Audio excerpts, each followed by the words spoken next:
Hello, bachcho, let's read the question first. The question says that an isolated system consists of two charged particles of equal mass. Initially, particles are far apart, have zero potential energy, and one of the particles has non-zero speed. If radiation is neglected, which of following is true for total energy of system at any later time?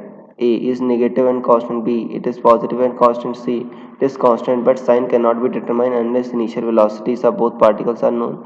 It cannot be constant of motion because particles exert force on each other. So student सबसे पहले आपको समझना होगा कि की concept का use हो रहा है. सो की कंसेप्ट इज एनर्जी कंजर्वेशन.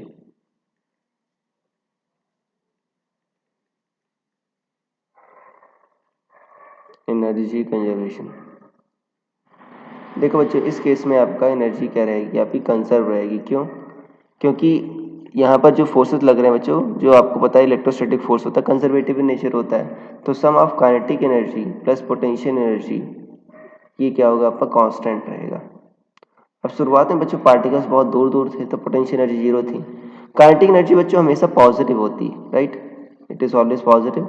अब देखो, one of the particles has non zero speed. मान लो बच्चों एक पार्टिकल का नॉन जीरो स्पीड है, तो उसकी कुछ ना कुछ काइनेटिक एनर्जी रहेगी और ये क्या आएगा, पॉजिटिव आएगा, और ये जीरो है. सो जो टोटल एनर्जी रहेगी बच्चों, ई क्या आएगी आपकी, पॉजिटिव आएगी. दूसरा वाला बच्चों अगर उसकी स्पीड है तो पॉजिटिव आएगी, नहीं होगी तो जीरो होगा. बट टोटल एनर्जी का सम तो क्या आएगा आपका, पॉजिटिव आएगा. और ये एनर्जी बच्चों क्या है, कांस्टेंट है, राइट? तो एनर्जी आपकी कांस्टेंट रहेगी, निगेटिव तो होगी नहीं बच्चों कभी, क्योंकि आपकी टोटल एनर्जी हमेशा कांस्टेंट रहेगी, तो हमेशा पॉजिटिव में ही आएगा, राइट? तो यहाँ से देखते हैं, तो अगर हम ऑप्शन ए चेक करें बच्चों, तो कह रहा है it is negative and constant. नहीं. बी कह रहा है आपका it is positive and constant. हाँ बच्चों ये सही है, और ये पॉजिटिव है और ये कांस्टेंट है. See it is constant but sign can not determine unless initial velocities of particle are known. बच्चों ये पॉजिटिव है क्योंकि भाई काइनेटिक एनर्जी हमेशा पॉजिटिव होती है, तो सी गलत है. डी कह रहा है it can not be constant, तो डी गलत है बच्चों, ये कांस्टेंट है. सो आपका ऑप्शन नंबर बी सही है. So I hope you understood it well. Best of luck.